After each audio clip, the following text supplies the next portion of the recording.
In the Mandel Motorsports car, here is Sean Mandel. Keep your eyes on this very talented young driver coming up through the ranks from Shelton, Connecticut. A graduate from the Legends car. It is Andrew Moeller, car number 35. This driver will primarily be a crew chief this year, but he's behind the wheel today in car number 37. In the RH two-way radios car from Andover, podium Paul French. And then it's the Sears & Sons Landscaping number 8 machine from Andover, Connecticut for Norm Sears. Car number 24 will be next. In the Pitco brothers car, here from Douglas, Massachusetts, is Nathan Pitco. So that is your starting lineup. Again, 20 laps is the distance. Following this feature event, we'll move to the Legends car feature, and the final feature event of Saturdays is the Mr. Ruger event. Lucky Numbers is going to be coming up after this race, and you know, more birthday news. The Saunders twins are celebrating a birthday today. Pretty good way to celebrate. Boy, that's good. That means twice as many birthday cakes as normal. So that is a good thing. So our congratulations go out to Albert and Kurt, and pretty good that he was able to win on his birthday. Here they come, Matt. The double greens are out from Chris Scambato. And another individual that is looking very strong at the point. It's the Doulard machine. McCain is right there, and look at Membrino. He was a rocket in qualifying. He is making his presence known, Vinny Anglaise. But here comes car number 16 for Todd Doulard. And he is doing it on a tough way on the outside, trying to wear out our leader, Ted Kane, and it looks like he is on the verge of doing that as they go into turn 3. Doulard continues to dig hard in the outside lane. Kane continues to guard the bottom. They come rumbling off the turn. Farino is coming to the top. The cream is starting to rise. Vinny Anglaise is there. But Doulard is not going to give up. Remember, he's running for Hunter today, who's celebrating his 5th birthday. And it is Doulard in slingshots out into the lead. Look out, here comes Membrino. And Membrino likes that outside groove as Hollywood tries a red carpet ride around that number 16 car of Doulard as the yellow comes out. And we have a problem in turn 4. It is the number 2 car, Matt, for Joey Graff. Needed the pace. And a good start for that number 06 car of Keith Caruso. He is not very familiar with Stafford. However, he has 9 championships. He's won at Hudson Speedway, and he's also won on the V6 Sport. Sure has, and most of those championships took place in full-body divisions. And he is part of the legendary Caruso family. Dave Caruso, remember him as an outstanding competitor and so forth with it. That is the former Cam McDermott race car too, so that's a good winning race car as well. Yeah, a year ago, Keith Caruso was competing on the Granite State Pro Stock Series. Yeah, nice family, nice young man, and let's see what's going to happen as we get him fired back up again. And the green flag comes back out, and Doulard has got his hands full because Membrino's got some big steam beneath the hood, and that means a big engine. And he also has a lot of confidence. So he is trying to get the lead from Doulard, and also a factor will be Kane. And look at the bear, Joey Farino, and that pink number 87 car, the RH two-way radios machine, is challenging Kane for 3rd place. You know, Joey Farino has mastered the bottom shot at this racetrack, and he kind of runs the inside on rails. Last year, a lot of people said, well, we know his pattern, and they tried to block him just a bit down there. He changed his strategy, but now, like days of old, he's running the inside and looking racy, as Membrino is the star of this show. And Farino's crew chief, Paul French, will say that Joey has no pattern. He is like a road racer out there. But right now, he is looking good at 3rd. What a battle between Jay Goff. He got a little nudge from Caruso. And now David Arun is starting to make some noise in that white and blue number 75 car. That was a car that he completely rebuilt with the help of Todd Owens and a whole bunch of his friends during the winter months. There's the black flag being given. Oh, and now the caution comes out. It is the 2 car for Joey Graff. It spun off turn number 4. Life and having a great time out there, and our infield reporters will be checking in with that lucky individual. Remember, you can do this as well. Be a great gift for Father's Day, Mother's Day, or birthday, or any of the other special treats, or maybe just treat yourself. There's a lot of legend in that car, the legendary Bob Potter and the mom of dare stock legend Johnny Walker. Now a new legend, Tony Mabrino Jr. is trying to take over the top spot as he gets a jump on Doulard. Farino, a buzzsaw on the inside lane. Certainly is. The color pink looks racy for breast cancer awareness. As they come off the turn, back to the line they come, and Doulard has relinquished second, but he's not doing it without a fight, as Farino has moved into the runner-up spot. Meanwhile, a little further back, look at David Arute. He's running the bottom, contending for the 6th spot with Jake Goff, one of the veteran drivers in this class. They're side by side and wheel to wheel, and David Arute continues to dig in on the lower lane. That pulls it back into line. Trucker has come to life with car number 22.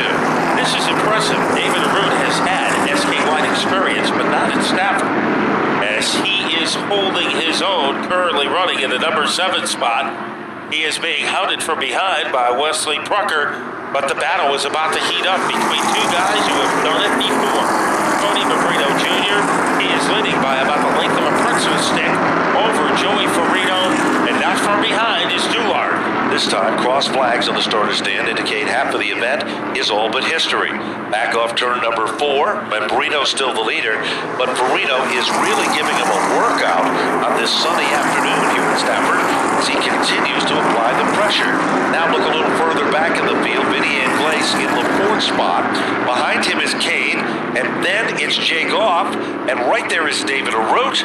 And they continue with Prucker. Here comes David Arute now, Matt, and he'll pick up the spots. Farino going for the lead. Turn 2 inside of the 87. He cannot get there. Mabrino still has it. Here is Farino taking another shot as he bazookas his way into turn 4. They come off the turn, neon pink versus black, in a formal battle at the front of the field. Bottom of turn 1, almost there, Joey Farino, but not quite. Here comes Mabrino again. And guess what? Doulard doesn't want to be left out of this dance. He moves in, 3 cars contending at the point, and Mabrino is back in command. Top 3 cars could fit in a shirt pocket. Inside position for Farino. The lead for Mabrino. And there to watch it all transpire is Todd Doulard. Any one of those 3 drivers are capable of winning. There's no question about it. They continue to rumble down into turn 3. This time, when they cross the stripe, they'll be 14 laps complete with 6 circuits remaining. Farino ducks out of line, thinks twice of it, pulls back into formation. Doulard, about the same distance, still behind them. We've got a caution. And it's the 72 of Andrew. Your son in the dare stocks, you in the open wheel modified. How did that feel? Awesome. I wish I could do it every week.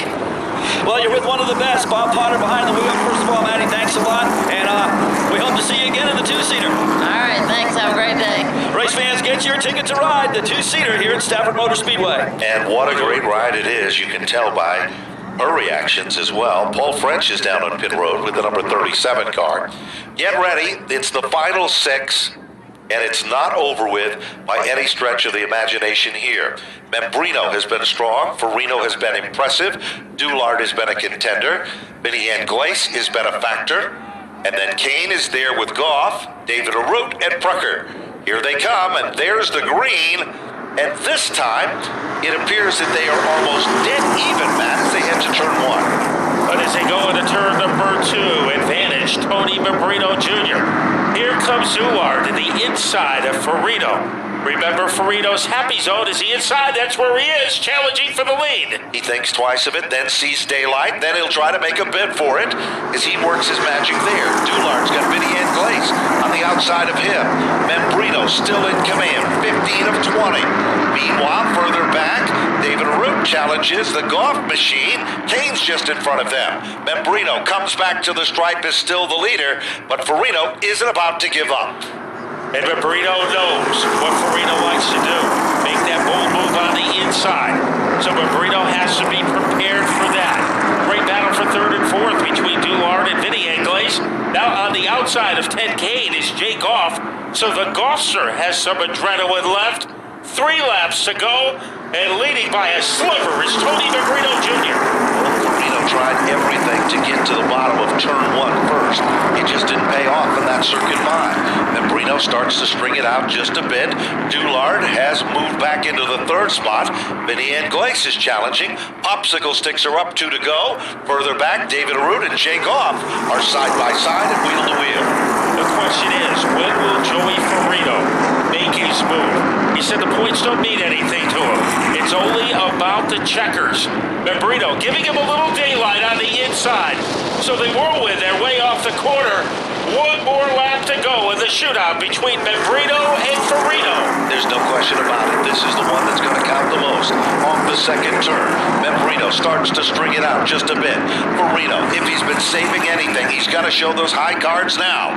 Off the turn, Tony Membrino looking as good as days past, and Membrino will take down the impressive victory. Joey Farino will finish in second. Vinny Anglais will finish in third. Good run for Todd Doulard to finish the 2015 and the first race of 2016, Ben, you can't get better bookends than that. We'd like to thank our contingency sponsors, Dunleavy's Truck and Trailer Repair, Mayberry Material Handling, Our Time Accounting, Olson Apartments, and of course, New England Race Fuel Sunoco brand. So they will put a smile on Tony Membrino Jr.'s face right now. Let's all celebrate and have a... He gets ready to climb out of the car, and I think we are going to be entertained for the next couple of minutes as Tony Membrino Jr., a very eloquent driver, he climbs out of the car and getting ready to talk to our SK Light winner is Sean Gaines. Okay, a victory hug, perhaps a victory kiss for Tony Membrino and the number 44, man. I'll tell you, that was a classic battle between you and the 87. How did you pull it off? By the seat of my pants, I don't know. That's Mr. Bottom right there, and he had the inside line, and, well, this car is Mrs. Outside. I love putting that car there, and that's the first time in a while I didn't choose the outside at a restart, but thank you for racing me clean. He gave me a couple taps, but that's modified racing, man. It's good, hard love, really, and I'm so stoked to be here. Spring Sizzler Victory Lane, it's been a while. I couldn't have done it without the help of everybody here, my father. This Raceworks chassis, TA engines, Magnus transmission combination in this car is unreal. I gotta thank Additive Manufacturing New England, Dunleavy's Truck and Trailer Repair, CWPM, Aneely's Banquet and Catering, John's Academy of Gymnastics, FK Rod Ends, Minuteman Press, Redline Oil, Goodrich. Oh boy, I forget someone every time, but Duraflex Race Bodies, everybody that helps out in this car, and also everyone that helps out for this racetrack, Napa Auto Parts, again, Dunleavy's Truck and Trailer Repair, Sunoco, Ingersoll Rand, On Time Accounting, everyone that helps put this show on, it really means a lot, and I'm glad to be back here. Race fans, that's a good race car driver right there. Tony Membrino Jr., victory lane in that number 44. Give it up for Tony. Let's talk to our second place finisher, Joey Farino. Where is the mayor? Here he comes. Joey, man, the 87 was looking really good. You had that inside on the 44 there for a while. You ran him good and clean. Good race. Did you have anything for him? I mean, we were good in different places in the track. I mean, I had him coming out of 2. He had me in the center of 3, I had him in the center of 3 and 4, and it's just the way it folded out. I mean, if I can't win it, I'm glad it's another low buck guinea that won the race. I got to thank all the guys that helped me out. Gino from RH2 Radios wouldn't be possible if it wasn't for him. Kurt D'Addario's Auto Service. I got to thank Donnie at Rad Auto Machine for the awesome power. I got to thank Dave Stevens, Stevens Ductwork, for helping me out every chance he gets. All the guys in the shop, we wouldn't do it without them. Paul French, Frank, Dean, Debbie, everyone that helps us out. Joe Graff for coming aboard this year. I got to thank all the guys that help out with the purses, like Dunleavy's, Napa, everybody. I mean, just great group of people. I mean, I'm happy to bring the thing home in one piece. Spring Sizzlers usually aren't good to me, and I'll take a second place to start out the year. Give it up for the mayor. Third place today. I'll make that second place today in our SK Light modified main event. Here he is. And I know it wasn't a win, but I want to dedicate this whole weekend to Marla. I mean, the car was pink for her. She lost her battle with cancer in February, and we just did this for her. There he is, folks, a class act, the mayor, Joey Farino. Let's talk to our third place finisher coming up here to the Napa Victory Lane, Vinny Anglais. Tell you what, Vinny, veteran driver, veteran move there towards the end of the feature event, and you get a podium run. Yeah, it's about time. We do this all out of our own pocket, and I do everything on the car. I got very limited people that help us, and, it's fun. It's fun. I know you got some guys to thank on that machine you got. Well, we'll thank NAPA for what they do here at the track, you know, and then I got a few people. My girlfriend helps me out a lot with the money to keep doing this. You know, Rad did a motor for us. We got some work to do with that. And Glenn Griswold helps out. Carlos at GNR Motorsports helps out. We'll see. I don't know how long we're going to go. We're going to go as long as we can, but let's just get through the first week without any money have to be put into that car. So it's a start. There's a good driver right there, finishing third in today's SK Light Modified main event. Let's go back to the tower.